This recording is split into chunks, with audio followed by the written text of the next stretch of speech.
You're listening to Beauty, Strength, and Dominance, the official podcast of Lingerie Fighting Championships. And now, here's your host, Michael Larkin.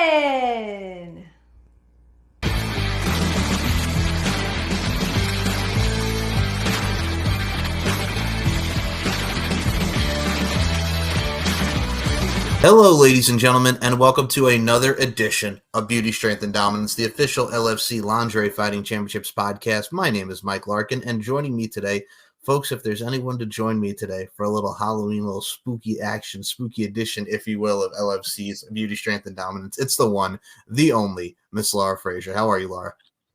I'm doing great. How about you?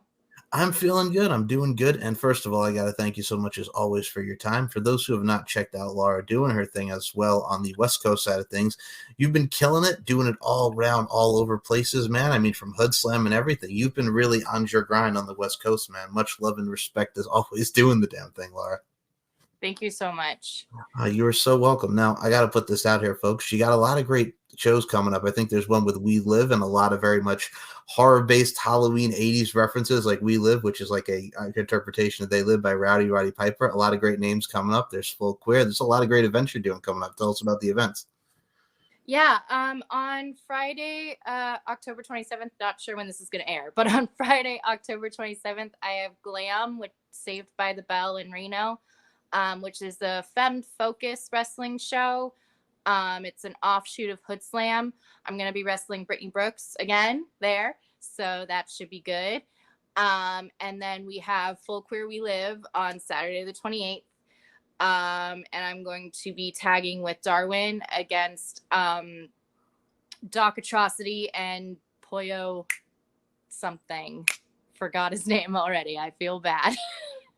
Link will be in there. And no, it is not Pollo Loco, but the link will be in the description for that particular matchup. Now, I have to put this in here as well. First of all, I love the fact that it's the Saved by the Bell name, and it has the logo almost exactly like the show.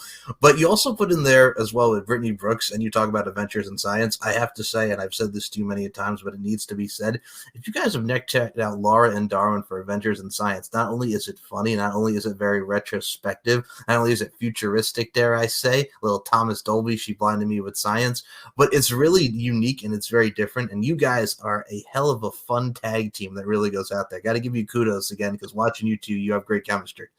Thank you so much. Thank you. Yeah, I really like tagging with Darwin. They're super fun and super nice, and they just want to go out there and have fun. And I got into wrestling to have fun, so it works. Isn't that the main thing, though, as well, that a lot of people forget? And here's why I'm glad that you brought that word up. Professional wrestling, yes, it's very subjective. Yes, it can be something that a lot of people agree and disagree on. Hell, I mean, we all get excited and people talk about tribalism and stuff, but I'm like, at the end of the day, folks, wrestling's about a listening reaction, evoking emotion, subtleties, intricacies, and nuance. But damn it, we're all having fun at the end of the day. That's why we go to these shows. Like, hello, we sometimes get caught up in all the BS, you know? Yeah, for sure. I totally agree. There's a little bit too much getting caught up in the BS sometimes. And it's just like, guys, this is just, we're escapism. Like, let's just have fun. If you don't like something, you don't gotta watch it. It's fine. As long as no one's getting hurt. Right. Well, that's also how I felt. Like, I remember, like, if you started watching wrestling, like, after the Attitude Era, right? So if you start in the Ruthless Aggression Era and you see guys like John Cena, Randy Orton, Batista, and all these guys on the come up, and then over here, there's like Ring of Honor doing their thing and people would crap on Ring of Honor. But I'm like, I gotta say, I mean, with Ring of Honor gave you stuff like CM Punk, Samoa Joe, and AJ Styles, and Christopher Daniels, and Bryan Danielson, all these names, and especially with it coming back now due to Tony Khan. But it's interesting to me that people like just don't understand like a lot of the stuff that we had back in the day. You thought it would have ended, but here it is. And I mean, for God's sakes, TNA is back next month with Hard to Kill. Like, they're bringing and rebranding as Total Nonstop Action Wrestling. I legit feel like it's back in the Ruthless Aggression time period where everything is like brand new or everybody's revamping. I think it's a great time to be a wrestling fan. I think it's a great time to be a wrestling fan too, you know? Like, yeah, I mean, a lot of people complain that it's too much wrestling, but you don't have to watch all of it. Like, if WWE is more your thing, then watch WWE and NXT and all that. If, AEW is more of your thing, then focus on AEW and Ring of Honor and stuff. If TNA is more your thing, go with TNA. Like, there's so many options now that, like, and if you just want to watch indies, there's Fight Plus. You could go to a local indie show. Like, just watch what you want to watch. You don't have to bother with what you don't want to watch. It's like complaining about, like, if you don't like superhero movies and then being like, I hate superhero movies. And it's like, well, then just don't go watch them. Like, it's fine. Like, I understand they're like all over the place and in your face with superhero movies, but, like, just don't watch them. It's like the ones that argue about Spider-Man. God damn it, you have Andrew Garfield in here. They ruined it for me. Now that Toby Maguire's not in Spider-Man anymore, I don't want to watch Spider-Man anymore. But I'm like, and I'll say this, like, I am a aficionado, and I love me some Toby Maguire and Kirsten Dunst and Spider-Man. I do. I really do. And I will say this, when it comes to Andrew Garfield, he did his thing. I mean, you look at Andrew Garfield in The Social Network, yes, Eduardo. He did his thing, great, supporting roles and everything. But here's my thing, and I'll say this to you since we are talking about movies, and this is sort of Halloween because a lot of people have dressed like Spider-Man and their favorite superheroes for Halloween. I've always said this. I've loved the original Spider-Man, which featured Chad Kroeger and Josie Scott. They say that a hero can save us. I'm not going to stand here and wait. You had Spider-Man 2 and then Spider-Man 3. People crap on it, but I will say this. It's all right, but can you also agree with me here, Lara, that Spider-Man 3 goes all over the place? And what I mean by that is there's so many different storylines you can sort of follow, but it's like there's too much. You know what I'm saying? You ever watch a movie and you just feel like it's too much? Yeah, a little bit. Yeah. Like, I get it. It's like, if you want to watch it for, like, the camp factor, then yeah, definitely watch it for the camp factor. But, like, if you're just like, I want to watch, like, a Spider-Man movie with, like, a serious story, maybe Spider-Man 3 is not for you. Well, that's the thing. It's because it's like, okay, he's going after the guy who killed his uncle, and then I mean, we're spoiling a movie that's over 18 years old here, folks, but it's okay. But a storyline that's even older. Yes. That's the thing too. It's like, okay, so we're spoiling the fact that, all right, we found the guy who killed the uncle. We have this storyline going on with MJ and Peter about, okay, are they gonna be able to stay together? Harry wants to get back at him for killing his father, even though he really didn't kill his father. But that whole storyline, and then here's Edward Brock Jr. with the Venom costume, and oh, by the way, over here, here's this and here's that, and I'm like, all right, I get it, but it's a little too much. Don't forget Sandman. Yes, the Sandman. That would be the one. I would be the one with Uncle Ben. Yes, the Sandman. I still have the image in my head of him doing the damn doggone dance when he gets the chemical on him and he's doing this, and then he's going into the spot. He's all happy, and I'm like, it's the infamous Toby Maguire dance. Oh yeah, his emo dancing thing. The best way I can describe looking at Toby Maguire with that hair and that attire, like you mentioned, the emo phase, it looked like he just went after school to the mall and went to Hot Topic, or he was like, all right, you know what? Warped Tour shit, baby. Let's go. And then that was it. That's the outfit that he chose. That's the images. That's the vibe I got, if you will. That was the year to do it, He just had his emo phase, and I get it. He listened to Black Parade, and he was like, did Black Parade come out that year? I'm pretty sure it did, yes. Okay. And he was like, fuck it. I'm emo now. Oh my God. He was writing Sins Not Tragedy. He was listening to Panic at the Disco. Freaking A, man. But no, that was the thing back in the day. But still, I think a lot of that really comes into fruition now. And it's funny, like, well, before we got on here, I think you'll appreciate this, but it really comes to show how far we come with people. As a Spirit Week in many high schools now, did you know there was a 2000s day and there was people just like Nelly, like Country Grammar Nelly? You want to feel like that, Lara? Like they're doing 2000s days in high school, right? That makes me feel very old, because, like, I remember dancing to Hot in Here in middle school, which is scary to think about now. But, like, at the time, I didn't know. I was just in middle school, and I was dancing to Hot in Here by Nelly, and yeah. It's Hot in Her. Yes. Yeah. No, that was my thing, too. Like, when Hot in Her came out, that was 2002, so I was, like, 10. And then, like, Weird Al did the parody Trash Day for his album Poodle Hat at the time, because Weird Al had a parody for everything.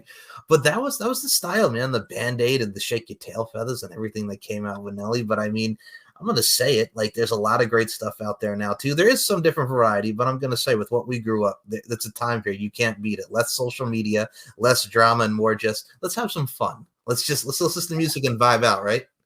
Yeah, I mean, there was some drama. Yeah, there was, absolutely. But it was less like at all hours of the day and more just like, I'm turning on ET or The Soup. Oh no, the paparazzi is stalking poor Britney again. Leave Britney alone. This one going back here with ET Entertainment to like. I like your style. Okay. The Soup. My mom still watches Entertainment Tonight. Like, are you serious? No, it's still on. Oh man. Well, I mean, the fact that I'm just saying doesn't shock me. I'll be honest, my mom watched it like I think the last time we watched it months ago. I'm like, hey, we haven't watched this in a while. Because I'll be honest, like it's when you're a kid, like your mom watches that and they still watch, like you mentioned today. Or it's like if it wasn't that, like I remember my grandmother's as like a kid, we would be like always watch the news, maybe a little game show network, you know what I'm saying? But like that's what we grew up with. Like that's what we're accustomed to with the time and the age, you know? Yeah. Like, yeah, it was nice, like looking back and just like having a period. It's like, oh, this is my celebrity gossip hour. You know, it wasn't celebrity gossip at like all hours of the day. And by the time you get to like one story, it's been like 8 hours and everybody's over it already. You're like, wait, no, I just found out about this. I want to talk about this. I need to process this. This one over here talking about Chris Crocker would leave Britney alone over here. That was a very much story. That was early YouTube, for God's sake. I remember watching that video and I'm like, okay, this is different. Because I'm just like, obviously you're a fan. Like there's a fanatic of people like that, but I'm like, I wasn't expecting it. It became such a cultural appeal and icon for that video. And I mean, at the time, like, you know, when this was when Britney had the hair shaved like Sinead O'Connor, she was throwing the umbrella through the car and she was just buck wild. But I mean, she was still our Britney Spears with our give me more, if you will. And I think to equate this to wrestling, like, were you a fan when Kevin Federline wrestled John Cena on Raw and he could actually say he has a win over John Cena on Raw and they did that? Were you a fan around that time period? And even seeing that back, it's kind of crazy, right? I remember hearing about it, and like I think a couple years later they also had Snooki. Yes. Which makes me scared how these kids are dressing for 2000s, because I've been watching a lot of like retrospectives, and they like I saw a complete recap of Jersey Shore. My brother was super into Jersey Shore. But yeah, like it's so interesting because it's like I get doing the celebrity thing, but the celebrities that they picked were choices. Okay. You mentioned Jersey Shore, and I was that guy. First of all, Italian here, right? Like, Me too. Okay. I don't, how do I say this, but in a nice manner? Not all Italians act like that. Just No. Just for the record, number one, that's why I kind of refuse. But if you're going to get into Jersey Shore at any time, folks, the first season I ever saw was season 3. And oh my God, if there's any time to get into that, watching Sammy and Ronnie just fight and throw shit and just, it was bad. And it introduced Dina and everything. Oh, that is the season, man, to really start watching that, because you're just like, holy shit. But I mean, also at the same time now, they're older and more mature, so to speak. Like it's an interesting show with the Jersey Shore Family Vacation, but still, it gave us a culture, man, and it gave us Robbie E. and Cookie and TNA at the time with Total Dance of Action Wrestling, Robbie E., the now Robert Stone, and NXT. So you saw a lot of influx of popular culture, and of course, Zack Ryder. So I mean, it worked. It was a time. It's definitely good. It definitely translates to wrestling, because like a lot of these personalities are very like aggressive and outgoing and extroverted, and like, you know, they're willing to break into fights at any moment. So it's definitely a good thing to pull from in wrestling, I think. Oh, agreed. And I mean, I remember in TNA. Okay, here's the thing with me. Since you're right, we're talking about Snooki here at WrestleMania. One move, she legit had one move, and what a move it was! The handstand into the corner, and then the splash for the 3. She got the pin in their match. But like everybody talked about that, and then here's TNA over here, doggone it, and then we have like Ronnie wrestling in a tag match with Eric Young. We have JWoww appearing in Slavin Cookie. We have doggone Angelina wrestling in a match with the beautiful people, and I'm like, what the hell is going on here? So it was interesting how TNA kind of counteracted with what WWE was doing. It's like, okay, you got Snooki, we got the rest of the supporting cast, so to speak, you know? Yeah. And you know, it was the thing to do. Like, they were everywhere. They were the talk of the town. So it was a smart move, I think, to get eyes on the product.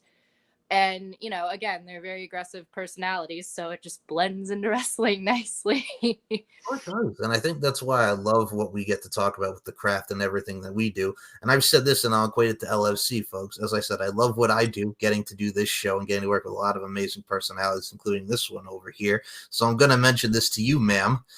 2 years already since the passing of LFC 35 Booty Camp 3D. We're going to do a special thing here at the end of this show, folks. So stay tuned and stick around for it. But man, 2 years already. Halloween of LFC 35 Booty Camp 3D, where you made your debut and you won.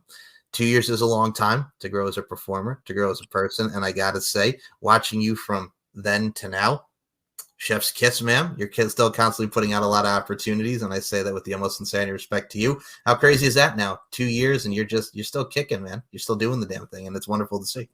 I am literally still kicking. Yes. Yeah. I'm happy with it. You know, I'm glad that I finally got to debut, especially on my favorite holiday ever. And I'm glad that, you know, I'm still in this, and I'm glad that, you know, people can see my growth and people can see how far I've come. And yeah, just always learning, always training, always trying to get better.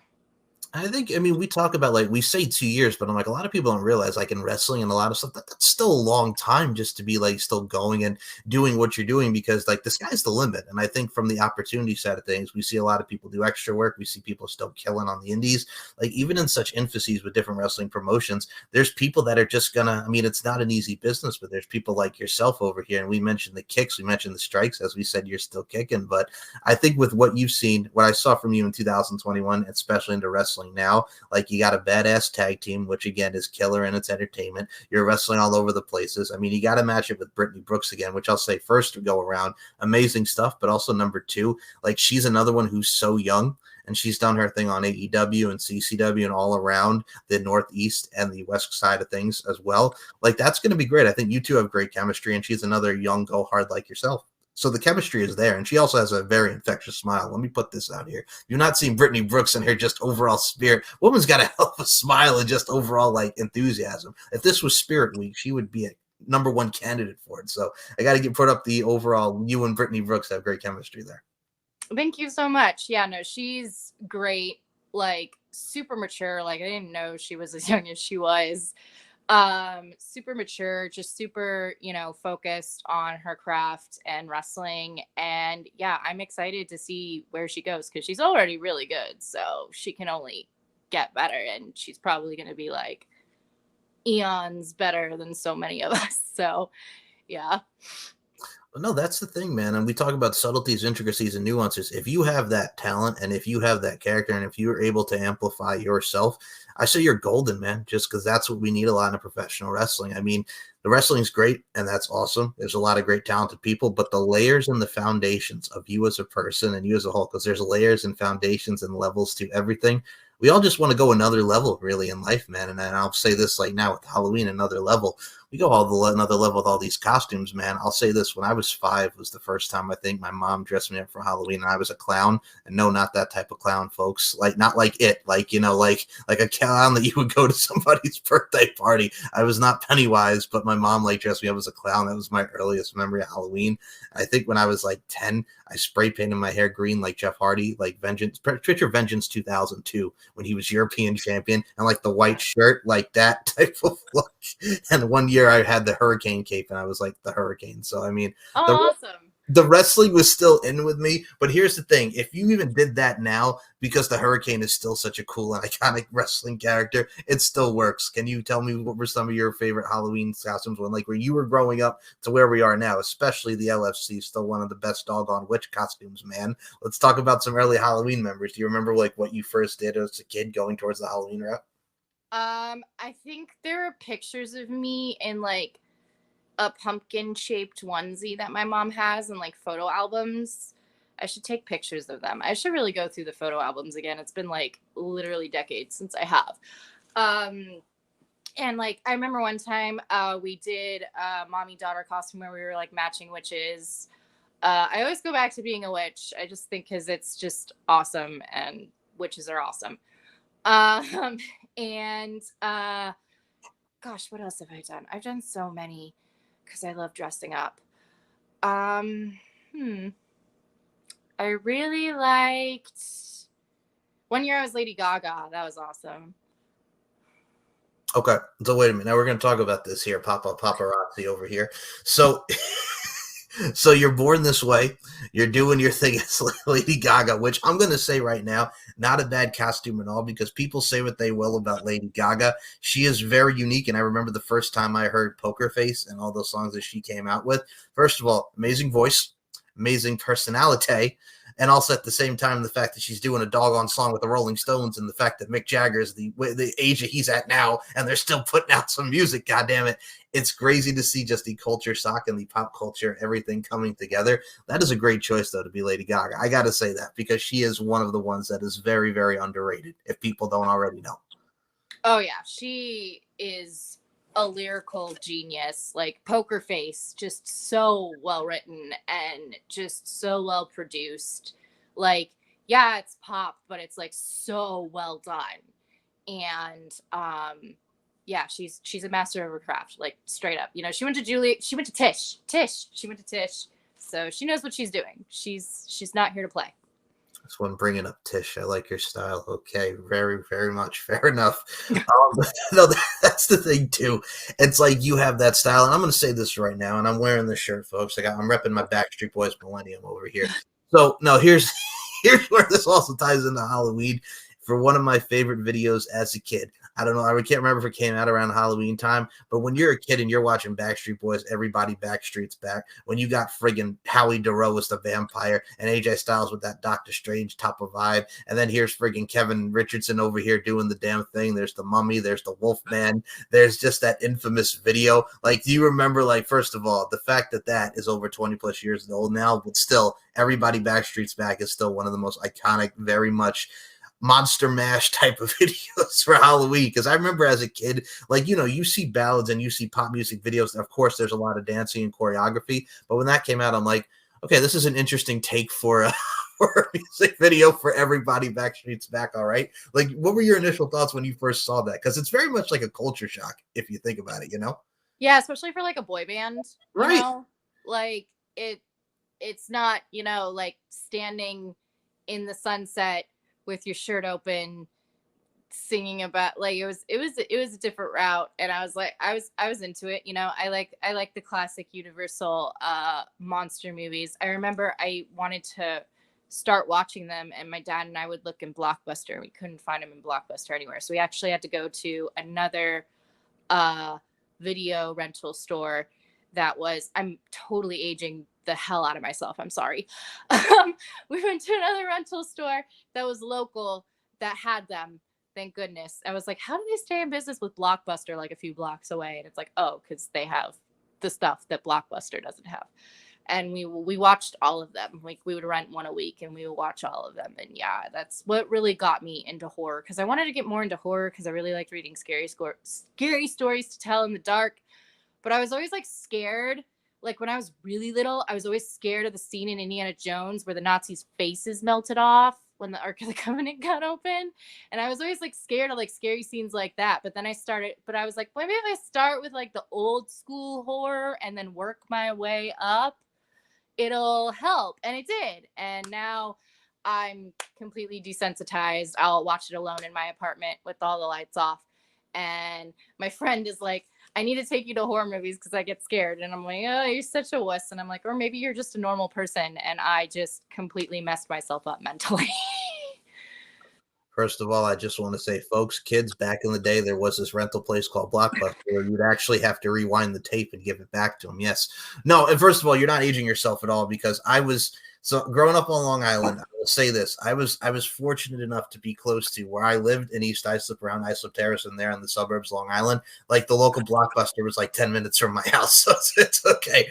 Like, and then you also had Hollywood Video. which was like an apparent one to what that was, and Hollywood Video was pretty close. So yes, that was our top 2 rental places for videos. And I think there's only one Blockbuster left in existence to this day. There's no more Hollywood Video, but there's one Blockbuster left. And do you know where that place is, Miss Lara Frazier?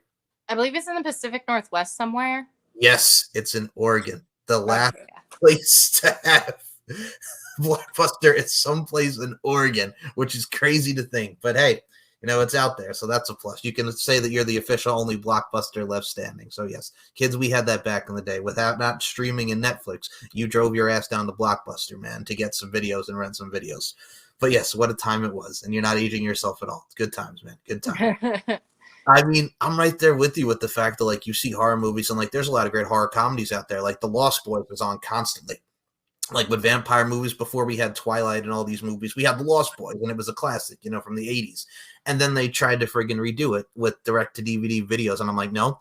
Because, I mean, when you have a classic from 87, and the only original cast member still left in the movie is Corey Feldman, and it's like, it's okay. Like, it was nice. It was a nice try, but you can't dupe what The Lost Boy was. Like, the horror comedy type of vibe from, like, the late 80s was awesome, right? Kiefer Sutherland, Jason Patrick, Corey Haim, Corey Feldman. Like, it was like a who's who, right? Yeah, it was very much like lightning in a bottle. Like, you just can't recreate that. It's not like with Scream, where it was more, like, calculated and, like, planned out and, like, really well thought out. It was more like, we're just gonna do this thing, and it ended up being awesome. It's like, I'm not sure how this is gonna go, but we're gonna do it because it sounds like fun. And then it was fun. What's fun about it too is, and here's what's cool. First of all, the fact that this one's talking about the Scream series, and just like from everything that goes into it, and friggin' and then you're turning down the friggin' lights in your apartment talking about, like, I want to watch a scary movie. And here's what I love about that too as well. When I was growing up, like, my mom was big into, like, the horror movies too as well. Like, we had, like, the Stephen King movies, like the Salem's Lot, and we had, like, a lot of those stuff too, like Silver Bullet and, like, anything Stephen King related. But I can respect that too, just because also with the horror genre, and it's not for everybody, and it really is not for everybody, folks. That's just what's very interesting about it too, is just the stories and the adaptations that you get from everything. And I'm going to say this right now, like you mentioned witches, like, I'm a DCOM kid. And I know you are as well, because when you're in the 90s, we're our DCOM experts at, man. But, like, it's funny, and I'm going to make us feel old, and I'm going to apologize this time, Miss Lara Frazier. But from what we had back in the day, do you know what movie just turned 23 years old, and it was a DCOM movie that came out around Halloween? Oh, God. Don't Look Under the Bed? Close.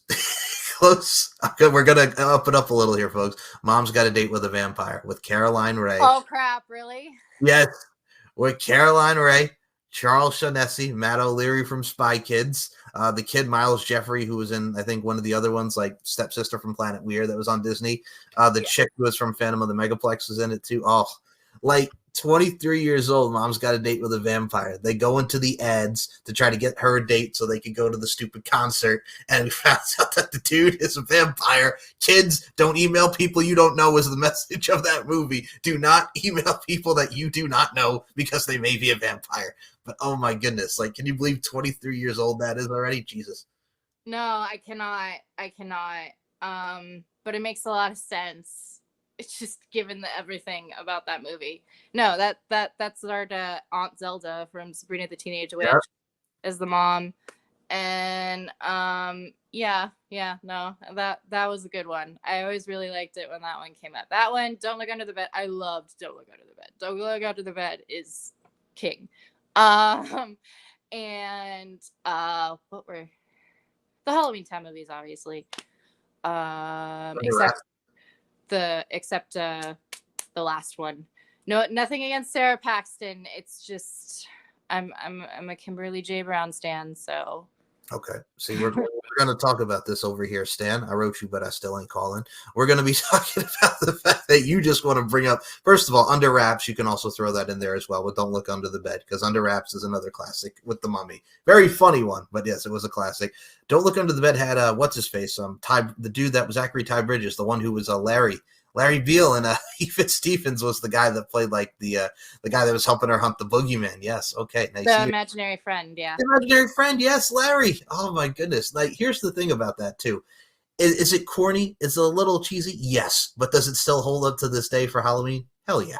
Like you're under the bed fighting the boogeyman, and then the boogeyman finds up to be her imaginary friend. And here's the plot that's great about it. You stop believing, and look what happens. You know what I'm saying? Even though as you get older, you still have that, you can still keep believing, you're never too old, and to be playing with imaginary friend, it's that kindred spirit, still having that kid spirit even as you get older, right?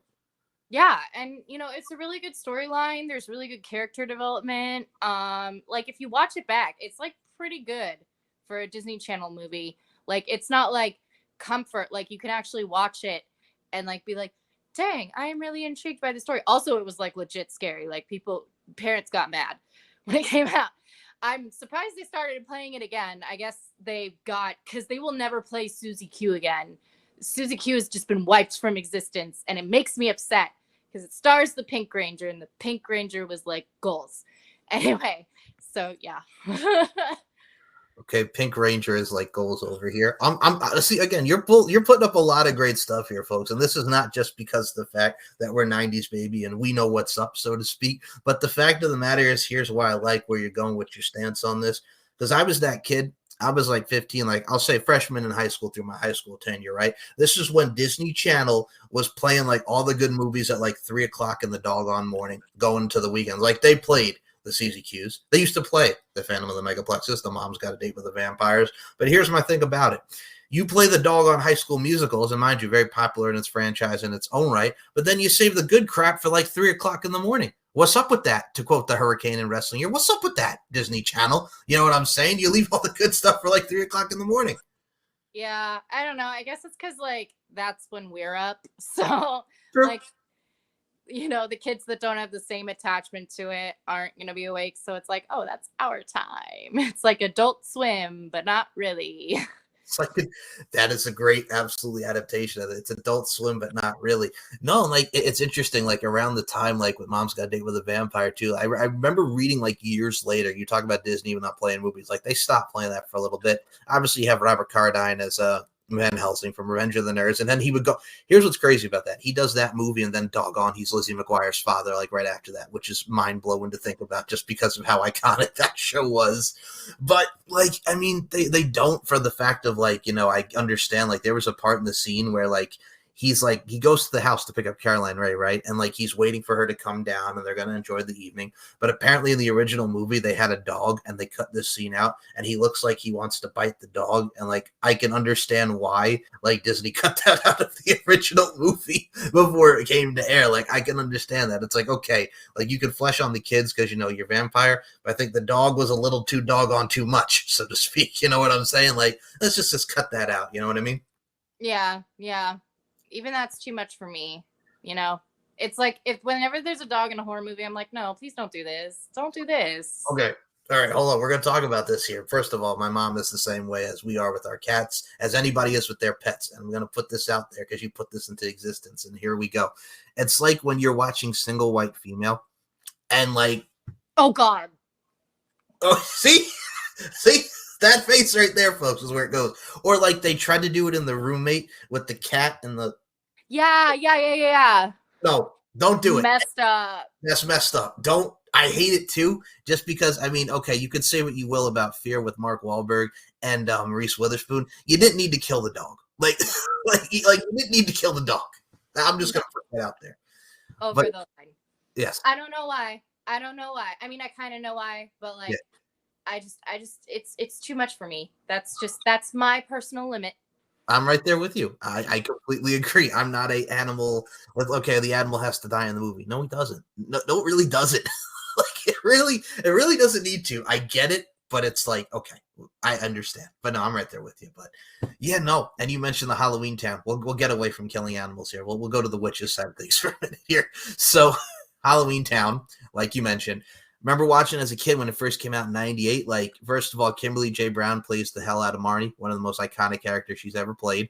And like I said to you, and I'll put this out there, I'm going to bestow this upon you with your Kimberly J. Brown standness over here. You are like the Marnie of LFC with that witch costume. I'm going to put it out there because as soon as you came out, I'm going to tell you this straight up and down like 6 o'clock. I'm sitting there waiting for you to come out. I do the ring announcement. This one comes out here with her green and her black. And I'm like, this one over here looking like Marnie of the LFC over here. So I will bestow upon you the name. You're the Marnie of LFC with that Halloween. I got to put that over. And that's how I say that with respect to. You're the Marnie of LFC there. Thank you. I appreciate it. You're very welcome. So Marnie here, amazing character. I mean, you got Debbie Reynolds up in the mix. You have a lot of great characters from Halloween Town. And rest in peace. Rest in peace, yes. And Halloween Town 2, Calabar's Revenge were probably one of my favorite doggone songs, Witch's Brew. And that friggin' that soundtrack, like that song, Witch's Brew, is just a good song where they're at the party, man. And then you get the Halloween Town High, and then here comes Sarah Paxton ruining the whole thing. So she did her best. I know. No, she wasn't ready. I feel like Kevin Hart up in here. No, but here's my thing. I like Sarah Paxton too. I think she's a great actress. And this is not making out she's a bad actress, folks. But when you think of Halloween Town, you think Kimberly Brown. But here's my thing. I love the first two. Halloween Town High, it was okay. I liked it. It was still good. But then you got to Return Halloween Town. I was like, for me, and I will say this. I don't know how your feeling and adaptation is because we did have 4 classics that are synonymous with DComs and the Disney Channel and Halloween. But for me, my favorite Halloween Towns, 1 and 2.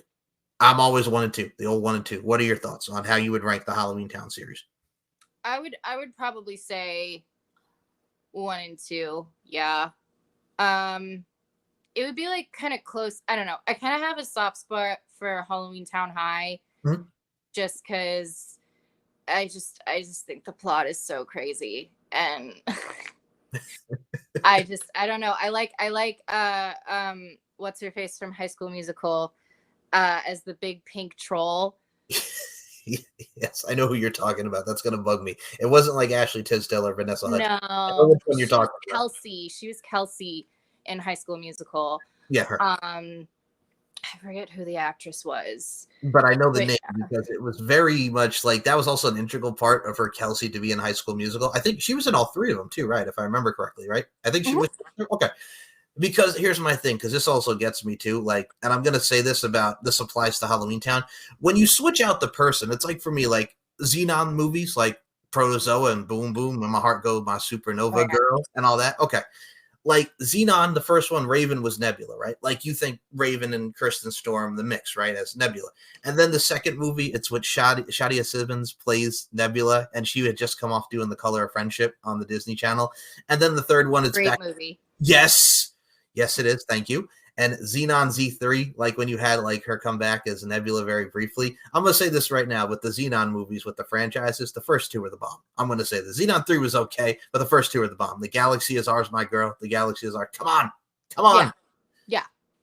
And, I think the actress that replaced Raven did a good job. I mean, she's good. She was amazing in Color of Friendship. I think that was like the only DCOM that won like an Emmy or something, isn't it? Oh no, I think maybe High School Musical won something for choreography or whatever, but like that one like TV movie or something for an Emmy. I can't remember.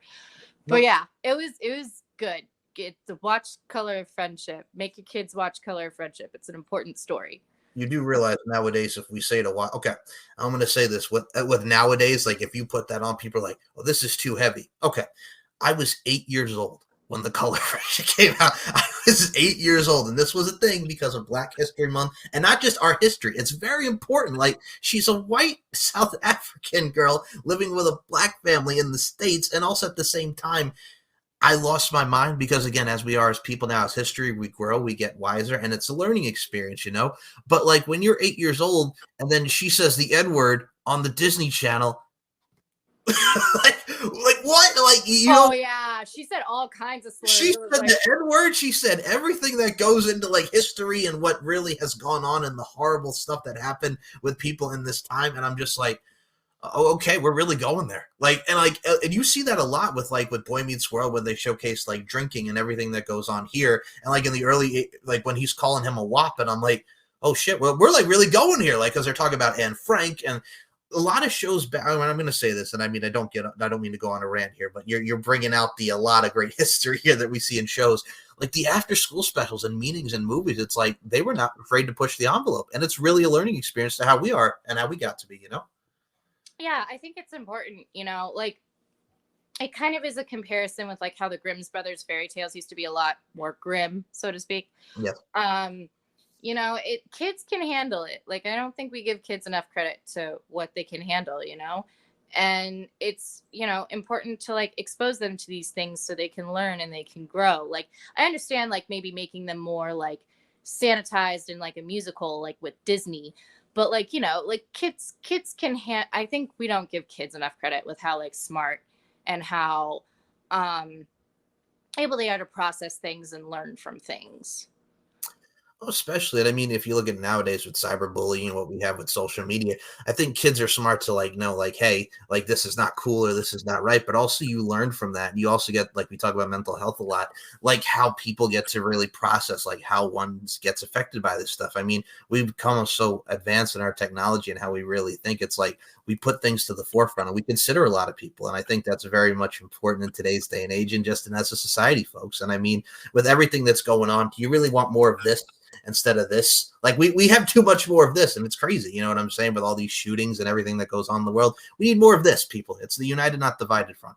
Yeah, and movies like Color of Friendship can help with that. Oh my goodness, does it? But yeah, no, that, like, and like you mentioned, Shadia Simmons, and folks, I know it's 23 years old, but if you've never seen The Color of Friendship, you'll learn a little thing or two. Like you do. It's like, it was really good. Like I remember watching it as an 8-year-old again, but I'm like, there's a lot of meaning to it, and you have a lot of that. It's like when Disney Channel came out with True Confessions, and Shia LaBeouf plays the disabled brother, and like you notice Shia LaBeouf like Holes and Even Stevens, and then he's playing this role, and I'm like, he played the shit out of this role, and it's very interesting just to see like someone who has like a learning disability, and he's going through it and whatnot, and just like it was very interesting. Like they pushed the envelope, so to speak, with that one too. Yeah, it was kind of sad to see like that they kind of stopped doing those kinds of movies, because I think they were like really helpful in like, you know, teaching kids like empathy and learning about stories that were different than their own, you know. And not that there's anything wrong with like the high school musicals and the descendants of them all, you know. It's just that like I feel like it was more like grounded in reality, and like you were able to relate it more to your own life. And now it's just like kids of Disney characters. Oh, I agree. And I mean, here's my thing too as well. Like when I was in high school, like I remember my freshman year, this is how I first got to know about Kirsten Stewart. Before Twilight, she was in a movie called Speak, folks, and it was based off the book, how the girl got raped at a party and she kept quiet about it. You know what I'm saying? Didn't tell her parents, what have you. Very powerful movie. I remember watching that in my freshman year of high school. I had a teacher, her name was Miss Amat, right? So we read a lot of great books that year. That was one of the first ones I think we read like for the year. And I'm like, okay, we're starting out like this. I understand it, because I'm looking at the book. I'm like, okay, what's this about? And then she broke it down, and I'm like, oh, okay. And then we watched the movie, and it's Michael Angarano. Remember the kid from Sky High? Like Will Stronghold, when they did that with Sky High, he's in it. He plays like her friend. It's an interesting movie. If you've not seen Speak, it's Kirsten Stewart before Twilight and all that. She plays the girl very well, and it's a very interesting adaptation of what the book represented to what we transitioned to film, you know? Yeah, I think it was on my summer reading list or something, and I read it, and I really liked it. It was really good. It was very heavy. Definitely a content warning for like sexual assault if you don't want to read that, because past stuff, understandable, but it's phenomenal. And it gave me a lot more, like, it didn't make me realize like how like insensitive people were to when it comes to that sort of thing. You know what it is too, and I've been around, I think it's just for me, just being around a lot of females like that I've grown up with, like as far as friendship goes. And I'll be honest, my household when I was a kid, like a lot of grew up, like I live with my mom, my grandmother, and my aunt. So I've always had that respect for women, which has got me to where I am here with the podcast and my message and just as a human being. But I've always respected the fact, like, just like, you know, learning to be more sensitive towards that stuff, because you hear about that stuff. And then when you meet a person who's gone through that, or, you know, people who've gone through that, it's horrible. You don't want to see anybody traumatized that way, but emotionally, mentally, physically, it's out there. And I mean, I think it's amazing just to put that not only from a heavy subject to the forefront, but I think it's great to bring awareness to. You have to bring awareness to a lot of things nowadays and really see it for what it is and really help that person, Yeah, for sure. And this one over here, talk about her summer reading list. You made me smile as soon as you said summer reading list. Remember having summer reading lists back in the day, folks? Oh my goodness. But yes, I remember one of the books I read for my summer reading during my high school tenure, When the Wind Blows by James Patterson. Like, oh yeah, great book. First of all, James Patterson books for those who never read it. But I remember like my senior year, another one, like when you're reading on The World According to Garp, and then they play the Robin Williams movie. And I'm like, okay, again, we're getting more heavy stuff, but it was interesting. And I remember, oh God, what was the one? It was the Shakespeare one. It was William Shakespeare. It was one of the ones. I think it was the one that She's the Man is based off of, Amanda Bynes. That one. Oh, it's Twelfth Night. I think. 12th Night. Thank you, Lara. Thank you. Yes, I get them confused. I get that, and As You Like It confused because they're very similar plots. Okay. Where the lady dresses up as a man. But yeah, it's Twelfth Night. Specifically. Thank you. My fellow English student over here. Yes. So Mr. Hayes, who was my senior teacher at the time for English, I'm going to say this right now, folks. The man legit sounded like Ben Stein in Ferris Bueller's Day Off. And he did the voice. No, he did. He had that Bueller type voice. He did. It was scary, but he was a great guy. no problem. He was a great guy, but he sounded like Ben Stein in Ferris Bueller's Day Off. Bueller. So we read that in my senior year of high school, right? And then we watched the movie, and then I'm watching the movie. First of all, one of Amanda Bynes' underrated films. Also starred a one Channing Tatum, baby. Oh my goodness. Like it was very interesting. It was a comedy. It was funny. But it was a nice little take, I thought it was not bad. For Amanda Bynes at the time, it was not bad at all. Apparently, they didn't want to cast Channing Tatum because they thought he was too old for the role, but like Amanda Bynes really pulled for him to be in that role, and I respect it. Me too, first of all, and also Channing Tatum is, Channing Tatum's Channing Tatum, so I mean, I get you. But no, that was an interesting movie, and I think before we had him in the 21 Jump Streets and all the movies that Channing Tatum's done, it was an early look into the Channing Tatum role. Also, Amanda Bynes too, man. Like she could do comedy, she could do serious. Like I'm gonna say right now, it was funny as hell on the Amanda Show watching Moody's Point back in the day because it was pretty much Dawson's Creek, but it was hilarious. Like she could play like the serious character and the funny character at the same time. Like I always enjoyed the parody from the Amanda Show, the Moody's Point. Like how funny was that? Because it was pretty much Dawson Creek. Yeah. No, I really liked watching her doing sketch comedy and stuff. And Ask Ashley was like one of my favorite characters on all that. She's so talented, and it's just so sad to see what happens with child stars like her and Britney Spears, and I hope she's okay now. I agree. I mean, she was one of my favorites too. I mean, it's unfortunate to see, but like you mentioned, Ask Ashley.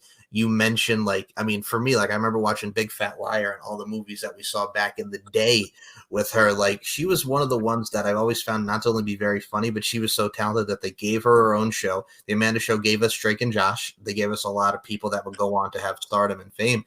But I mean, yeah, it just it takes me back. You know what I'm saying? It makes me smile, and I just love seeing that time period. And I mean, you mentioned, I hope she's okay. Like Britney Spears, it affected Britney, like we mentioned. It also affected Amanda Bynes truly, because I remember seeing those photos and seeing how she was acting, and I'm like, man, you know what I'm saying? Like you hate to see it, but it's unfortunate when you're in the limelight and you have constant pressures and people are coming at you from this way. Like we mentioned, paparazzi. It's nuts. You know what I'm saying? It's a great business, but also at the same time, it's a business that brings a lot of pressures and stigmas on a lot of people. Yeah, especially when you're like the breadwinner and you're like 11 years old of your family. It's a lot of pressure to put on a kid. It is. And I mean, I will say this. I think what's great about us as people, and I think we talked about also in the beginning here, talking about 2 years and how you've grown and how you've gone wiser, ma'am, and still doing the thing of professional wrestling. Doesn't matter what craft that you're in. I mean, we all grow older, we all grow wiser, and it's up to us, to really just apply our craft in amazing fashion, and whatever obstacle gets thrown at us, we continue to stay on that journey. And I can't wait to see how we all stay on our journey and keep kicking ass and applying our craft, man. So before we do, I'm going to say close this out because we gave you a lot of Halloween stuff. We gave you a lot of pop culture stuff. We gave you some wrestling talk, and we gave you Lara Frazier, the Marnie of LFC over here doing the damn thing as only as she can do. Lara, I got to say, it's always a pleasure and a privilege talking to you, and you're always welcome on the show. I love including you. So I got to say thank you for taking the time to doing this, though. Thank you for having me. Of course. So, folks, if you want to check her out with this We Live, with this Saved by the Bell, and everything that we go, the links will be in the description so everybody can check out your events. Check her out with Darwin Finch and Adventures in Science. You blinded me with science, poetry in motion, weird science. I'm just going to keep saying it because it's awesome, and it's one of the funniest doggone tag teams out there. I'm entertained. You're jumping on his back. You're all happy. It's wonderful. I'm in it. I'm invested. You have me hooked, ma'am, because that's what wrestling is about. You got Lara Frazier doing her thing with Brittany Brooks. You have me all up in the mix. I can't wait to see what you're another about here with Britney because you two have great chemistry, as I mentioned earlier on the show. Just keep doing the damn thing, my friend, and I can't wait to see what the future holds for you. Where can we follow you on all forms of social media? Pretty much everything is at Lara Frazier Kick, Instagram, Twitter /X, whatever the heck you want to call it, are where I'm most active. I also have a TikTok. I haven't really posted on it in such a long time, but someday I'll start posting on it again when I have time. And Facebook, I'm also Lara Frazier. Yeah. Beautifully said, folks. Beautifully said. And I'm going to say the links will be in the description as well. So you can follow Lara Frazier Kick because she knows how to kick. She knows how to punch. Everybody dance, everybody sing, everybody have a chicken wing. Hannah Montana. I don't know where that came from, but okay. So you guys can check out Lara Frazier Kick on Twitter and Instagram. You are a great follow, man. You have great quips. You have great puns. You got a lot of stuff, man. I always have to say this about you. I love the variety that you bring with your social media because you're very blunt, you're very honest, but we need a lot of that in this day and age. I got to give you kudos, though. Yeah, for sure. Just let me know if I'm being too blunt and honest.